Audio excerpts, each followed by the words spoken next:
পরশুদিন থেকে জনতার ঢল নেমেছে, সারা বাংলাদেশের মানুষ আসছে, দোয়া করছে দেশনেত্রী বেগম খালেদা জিয়ার জন্য।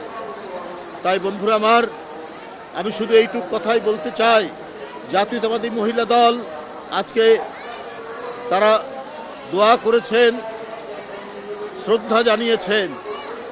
এই জাতীয়তাবাদী মহিলা দলকে তিনি খুবই ভালোবাসতেন, তার হাত দিয়েই তৈরি। এখানে যে নেতৃত্ব দাঁড়িয়ে আছে সবই তার তৈরি। তাই বন্ধুরা আমার, বেগম খালেদা জিয়া যে আদর্শ, যে নৈতিকতা, যে অঙ্গীকার জনগণের কাছে দিয়েছিলেন, তার যে রেখে যাওয়া আদর্শ, সেই আদর্শ এত উঁচু মাত্রার নৈতিক বৈশিষ্ট্য ধারণ করে। আমরা সেই পথ ধরে, তার দেখানো পথ ধরেই আমরা এগিয়ে যাব। জাতীয়তাবাদী মহিলা দল এগিয়ে যাবে, বিএনপি এগিয়ে যাবে, সকল অঙ্গ সংগঠন এবং এদেশের জাতীয়তাবাদী শক্তি এগিয়ে যাবে।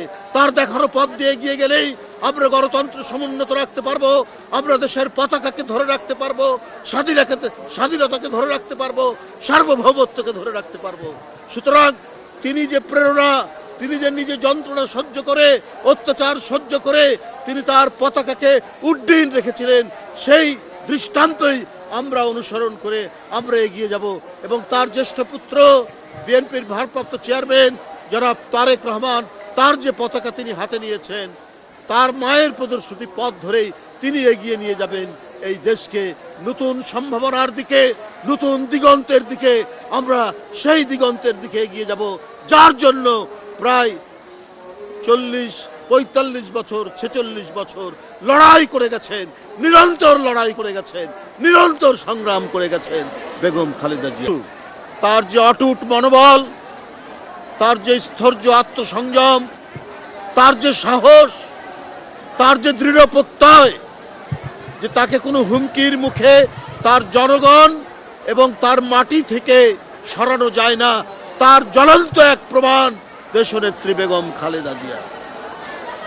আমরা তাদেরকে হারিয়েছি। বাংলাদেশ এই ইস্পাত কঠিন এবং জনগণের একান্ত পক্ষের মানুষ, জনগণের নেত্রী, তাকে আমরা হারিয়েছি। আজকে জাতীয়তাবাদী মহিলা দল আফরোজা আব্বাস, সুলতানা আহমেদের নেতৃত্বে তারা এখানে দোয়া করেছেন তার আত্মার মাগফিরাতের জন্য। গোটা জাতি যেখানে কাঁদছে, গোটা জাতির চোখ দিয়ে যখন অশ্রু ঝরছে, তখন আমরা আর কি বলবো। যে নেত্রীকে আমরা পায়ে হেঁটে কারাগারের ভিতরে যেতে দেখলাম, সেই নেত্রী হুইল চেয়ারে করে বের হলেন, সেই নেত্রী দিনের পর দিন হাসপাতালে থাকতে হলো। কেন? এর মধ্যে অশুভ কারসাজি, এর মধ্যে দেশনেত্রী বেগম জিয়াকে পৃথিবী থেকে সরিয়ে দেওয়ার সকল চক্রান্ত হয়েছে। কিন্তু কেন এটি হয়েছে? কেন পরশুদিন সারা ঢাকা শহর মানুষের জনস্রোত, জানাজায় আসার যে দৃশ্য আমরা দেখেছি, এটি তো অভূতপূর্ব। আল্লাহ তাকে মহিমান্বিত করেছেন, গৌরবান্বিত করেছেন।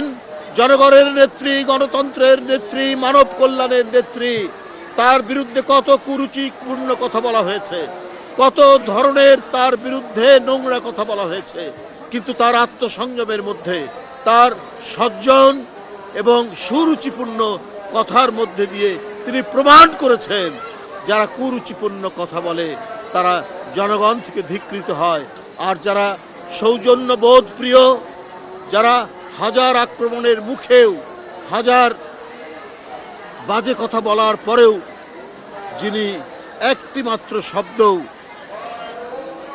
খারাপ শব্দ, বাজে শব্দ যিনি উচ্চারণ করে না, তাকেই তো আল্লাহ মহিমান্বিত করবে। আজকে দেখুন